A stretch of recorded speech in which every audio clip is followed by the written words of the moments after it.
वो लोकेशन तो रात के घर की है। आप भूला नहीं हूँ मैं उसे। आपको याद है जहाँ हम पहले भी गए थे?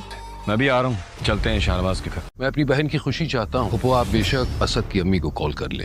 भाई तुमसे मिलना चाहते हैं। मैं असद से मिलना चाहता हूँ। कह रहे थे कि अबीरा मुझे तुम्हारी पसंद पर नाज।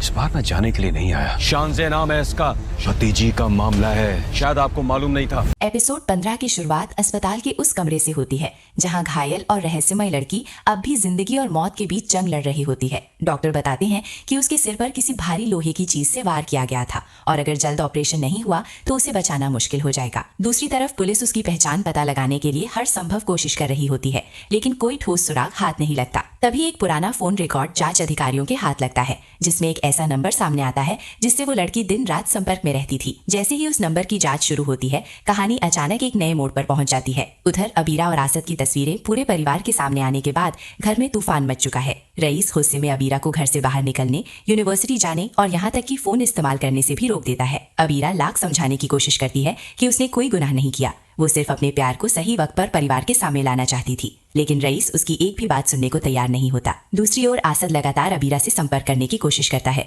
लेकिन हर रास्ता बंद हो चुका होता है। उसे एहसास हो जाता है कि अब सिर्फ प्यार काफी नहीं, बल्कि इस रिश्ते के लिए लड़ना भी पड़ेगा। इसी बीच रईस को पुलिस की तरफ से एक चौंकाने वाली सूचना मिलती है। जिस रहस्यमय लड़की की तलाश कई दिनों से चल रही थी, उसके फोन रिकॉर्ड और आखिरी लोकेशन का संबंध उसी इलाके से निकलता है जहाँ कुछ दिन पहले अबीरा भी गई थी। ये खबर सुनते ही रईस के मन में कई सवाल उठने लगते हैं। क्या ये सिर्फ एक संयोग है या इन दोनों घटनाओं के बीच कोई गहरा रिश्ता छिपा है? दूसरी तरफ अस्पताल में इलाज के दौरान घायल लड़की अचानक कुछ पलों के लिए होश में आती है। वो पूरी ताकत से एक नाम लेने की कोशिश करती है, लेकिन उसके होंठों से सिर्फ 2-3 अधूरे शब्द ही निकल पाते हैं। डॉक्टर तुरंत उसे फिर से इलाज के लिए ले जाते हैं, मगर उन अधूरे शब्दों को सुनकर मौजूद अधिकारी समझ जाते हैं कि ये मामला किसी साधारण हादसे का नहीं, बल्कि एक सोची समझी साजिश का हिस्सा है। उधर शहनवाज बाहर से रईस का दोस्त बनकर उसका साथ देता दिखाई देता है, लेकिन अंदर ही अंदर वो ऐसी चालें चल रहा होता है जिनसे पूरे परिवार में अविश्वास और गलतफहमियां बढ़ती जाएं। उसे अच्छी तरह पता है कि अगर घर के लोग आपस में ही टूट गए तो उसका असली मकसद आसानी से पूरा हो जाएगा। एपिसोड के आखिर में पुलिस उस संदिग्ध नंबर के मालिक तक पहुंच जाती है और जब उसकी पहचान सामने आती है तो हर कोई हैरान रह जाता है, क्योंकि वो शख्स सीधे सीधे इस परिवार से जुड़ा हुआ निकलता है।